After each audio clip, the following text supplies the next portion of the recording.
उम्र यही कोई 70 साल होगी। उनकी बीवी का इंतकाल बरसों पहले हो गया था, कोई औलाद भी नहीं है जो उनकी सेवा करे। खुश हो जा कनीज, तेरे नसीब जाग गए। तेरी शादी शहर के सबसे अमीर सेठ जमालुद्दीन से तय कर दी है। चुपचाप निकाह के लिए तैयार हो जा, वरना इस घर के दरवाजे तेरे लिए हमेशा के लिए बंद हैं। भाईजान, क्या मेरा कसूर यही है कि मैं यतीम हूँ?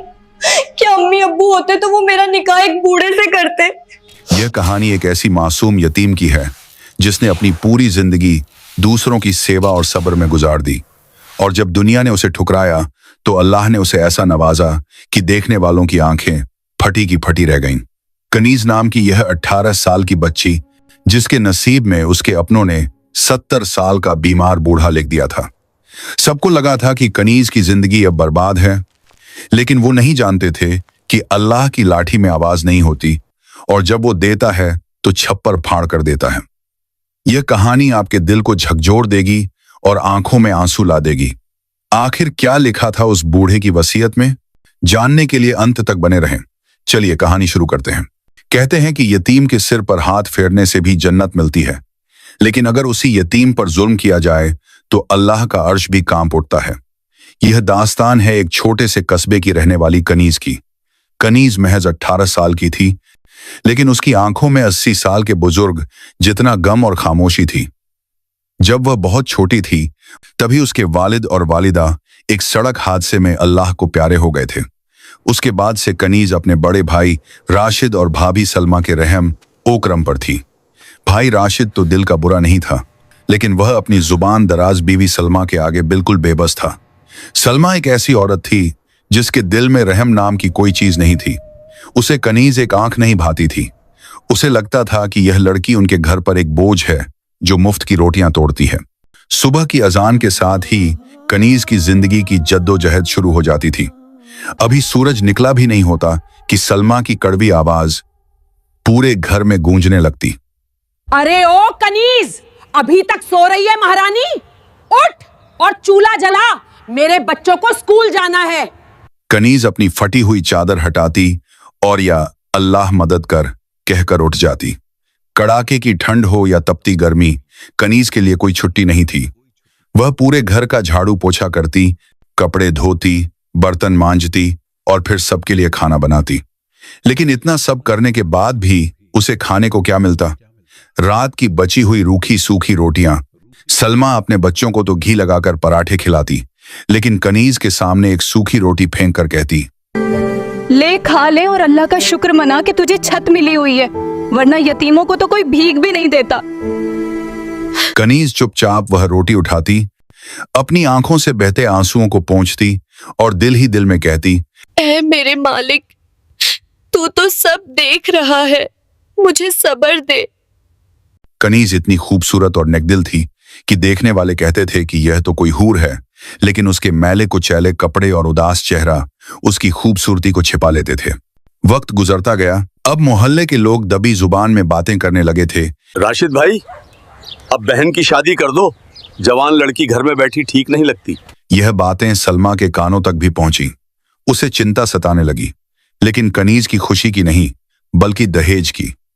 वह सोचती थी कि अगर इसकी शादी करनी पड़ी तो घर से पैसा जाएगा, दहेज देना पड़ेगा।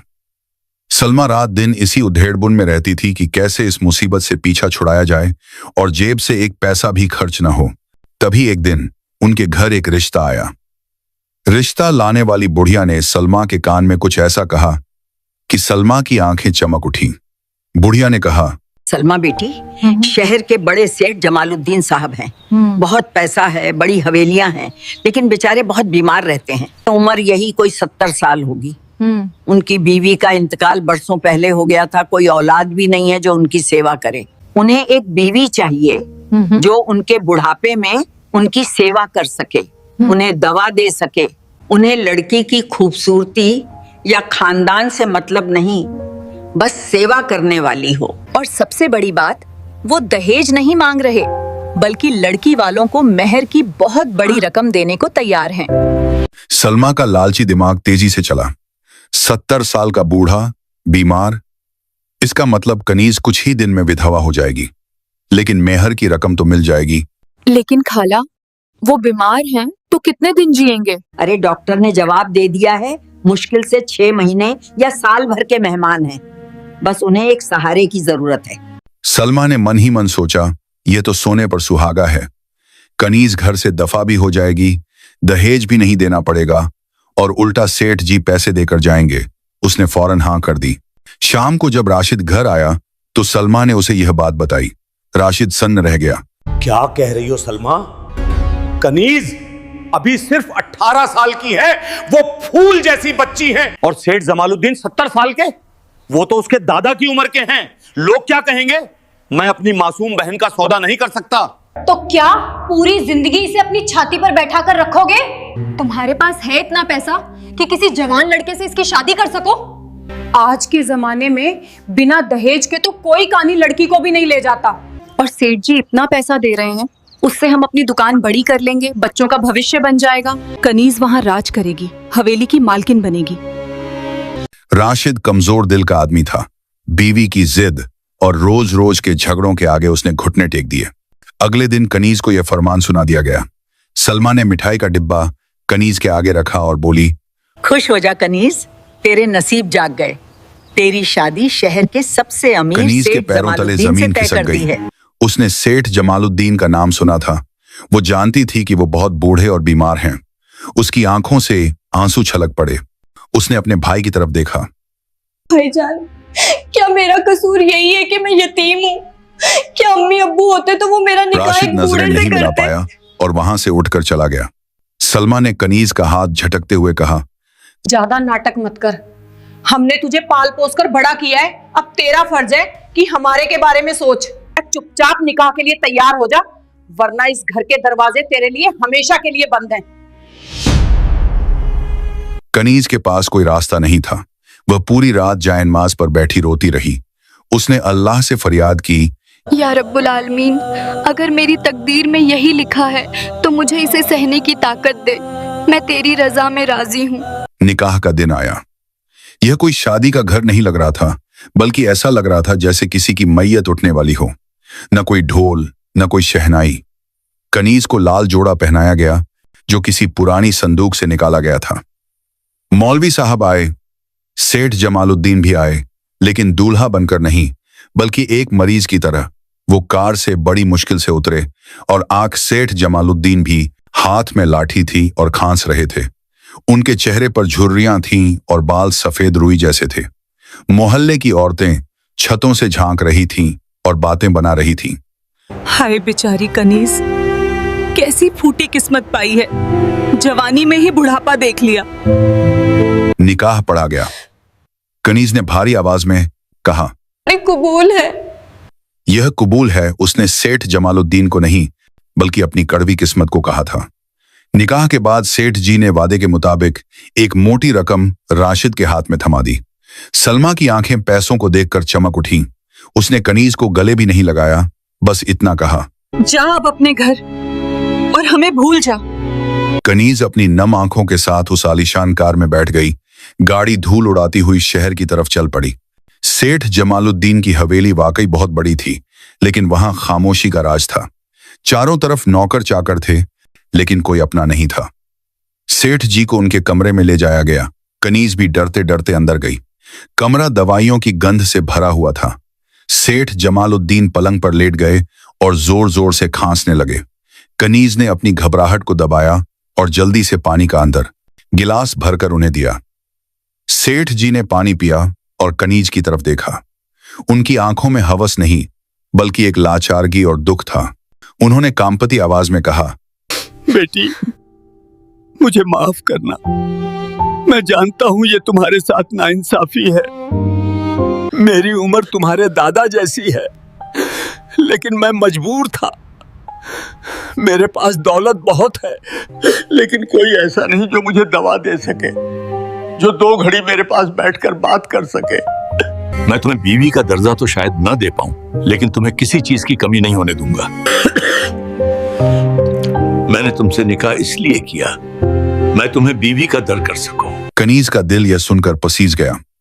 उसके दिल से डर निकल गया और रहम आ गया।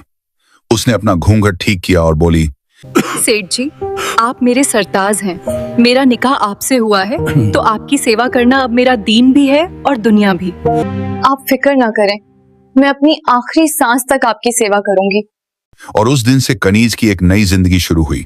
वह सुबह फजर में उठती, नमाज पढ़ती और फिर सेठ जी की सेवा में लग जाती। वह उन्हें अपने हाथों से नहलाती, उन्हें वक्त पर दवा देती, उनके लिए नरम खाना बनाती जो वो आसानी से खा सकें।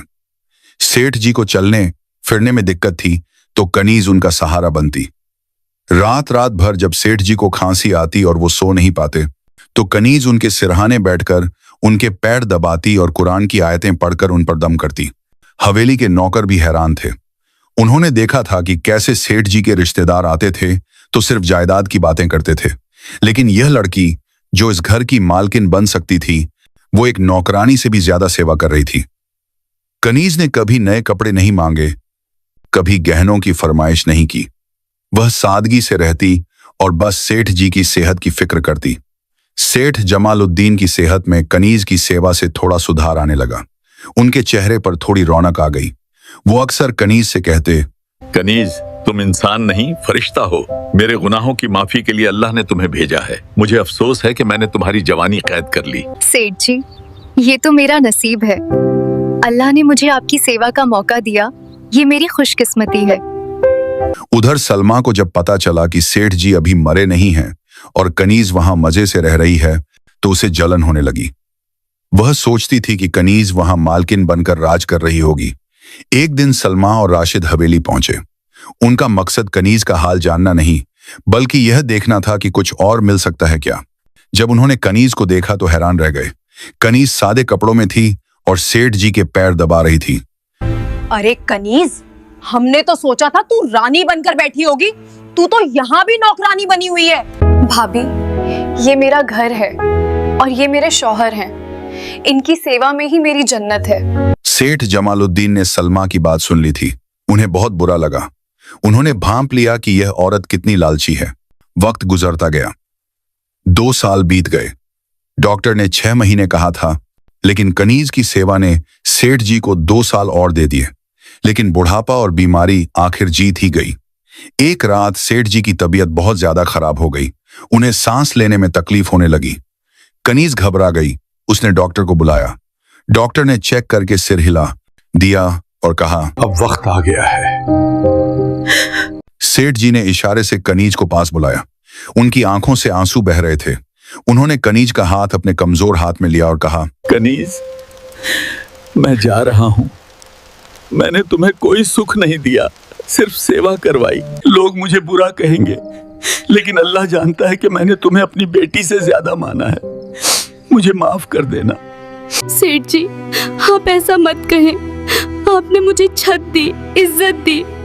मैं आपकी शुक्रगुजार हूँ। सेठ जी ने कनीज के सिर पर हाथ रखा और कलमा पढ़ते हुए अपनी आखिरी सांस ली। पूरी हवेली में कोहराम मच गया। कनीज का रो रो कर बुरा हाल था। वह अब दुनिया में फिर से बिल्कुल अकेली हो गई थी। खबर मिलते ही सेठ जी के दूर दूर के रिश्तेदार, जो कभी हाल पूछने नहीं आए थे, गिद्धों की तरह हवेली में जमा होने लगे। हर किसी की नजर हवेली और तिजोरी पर थी। सलमा और राशिद भी दौड़े दौड़े आए। सलमा के चेहरे पर एक शैतानी खुशी थी, जिसे वह झूठे आंसुओं के पीछे छिपा रही थी। वह सोच रही थी, चलो बूढ़ो मर गया, अब कनीज को वापस ले जाएंगे, लेकिन खाली हाथ नहीं, हवेली से कुछ ना कुछ तो हिस्सा मिलेगा ही। जनाजा उठा, दफन कफन हुआ। कनीज इद्दत में बैठ गई। 3 दिन बाद सेठ जी के वकील साहब हवेली आए। उन्होंने सभी रिश्तेदारों को बड़े हॉल में बुलाया। वहां सेठ जी के भतीजे, भांजे और सलमा राशिद सब मौजूद थे। सबकी निगाहें वकील के हाथ में मौजूद फाइल पर टिकी थीं। देखियो, बुड्ढे ने जरूर कुछ ना कुछ तो कनीज के नाम किया होगा। अगर थोड़ा भी मिल जाए तो हमारी लॉटरी लग जाएगी। वकील साहब ने गला साफ किया और बोलना शुरू किया। मरहूम सेठ जमालुद्दीन साहब अपनी पूरी होशो हवास में ये वसीयत लिख कर गए हैं। उन्होंने अपनी जिंदगी में बहुत दौलत कमाई, लेकिन उन्हें सच्चा सुकून आखिरी वक्त में मिला। वकील ने चश्मा ठीक किया और वसीयतनामा पढ़ना शुरू किया। मेरे तमाम रिश्तेदार जो आज यहाँ मौजूद हैं, मैं जानता हूं कि आप मेरी मैयत पर नहीं, मेरी दौलत पर आए हैं। जब मैं बीमार था, तड़प रहा था, तब आप में से कोई मुझे पानी पिलाने भी नहीं आया। इसलिए मैं अपने खानदान के किसी भी शख्स को अपनी जायदाद से एक फूटी कौड़ी भी नहीं दे रहा हूं। हॉल में सन्नाटा छा गया। रिश्तेदारों के चेहरों पर हवाइयां उड़ने लगीं। सलमा के दिल की धड़कन तेज हो गई। तो फिर किसे मिलेगा सब कुछ? वकील ने आगे पढ़ा। मेरी जिंदगी के आखिरी 2 साल जिस शख्स ने मेरी औलाद बनकर, मेरी मां बनकर सेवा की, जिसने मेरे जख्म धोए और जिसने कभी मुझसे कुछ नहीं मांगा, वो मेरी बीवी कनीज है। लोग उसे मेरी बीवी कहते हैं, लेकिन मेरे लिए वो रहमत का फरिश्ता थी। इसलिए मैं जमालुद्दीन अपनी सारी जायदाद, ये हवेली, शहर की 50 दुकानें, फैक्ट्री और बैंक का तमाम पैसा अपनी बीवी कनीज के नाम करता हूं। आज से इस शहर की आधी जमीन की मालकिन कनीज है। यह सुनते ही जैसे वहां बम फट गया हो। सलमा का मुंह खुला का खुला रह गया। राशिद को यकीन नहीं हो रहा था। रिश्तेदारों के पैरों तले जमीन खिसक गई। वो कनीज, जिसे वो कल तक नौकरानी समझ रहे थे, जिसे अभागी और बेचारी कह रहे थे, वह एक ही पल में शहर की सबसे अमीर औरत बन गई थी। वकील साहब ने कनीज की तरफ देखा, जो कोने में सिर झुकाए बैठी थी और रो रही थी। उसे दौलत की कोई खुशी नहीं थी। उसे तो बस अपने उस साथी के जाने का गम था जिसने उसे इज्जत दी थी। रिश्तेदार शोर मचाने लगे। ये वसीयत झूठी है। इस औरत ने बुढ़े को फंसा लिया। लेकिन वकील ने कहा, ये वसीयत रजिस्टर्ड है और सेठ जी ने वीडियो रिकॉर्डिंग भी करवाई थी। इसमें कोई बदलाव नहीं हो सकता। हार मानकर रिश्तेदार पैर पटकते हुए चले गए। अब बचे थे सलमा और राशिद। सलमा का रंग एकदम बदल गया। वह दौड़कर कनीज के पास गई और उसके पैरों में गिर पड़ी। कनीज मेरी बहन, मेरी बच्ची, मुझे पता था तेरी किस्मत में राजयोग है। देख, अब तू अकेली इतनी दौलत कैसे संभालेगी? तू घर चल, मैं और तेरे भाईजान है ना, हम सब संभाल लेंगे, हम सब साथ रहेंगे। कनीज ने धीरे से अपने पैर पीछे खींचे। उसने अपनी नम आंखों से सलमा की तरफ देखा। आज कनीज की आंखों में वह डर नहीं था जो पहले हुआ करता था। एक अजीब सा सुकून और ताकत थी।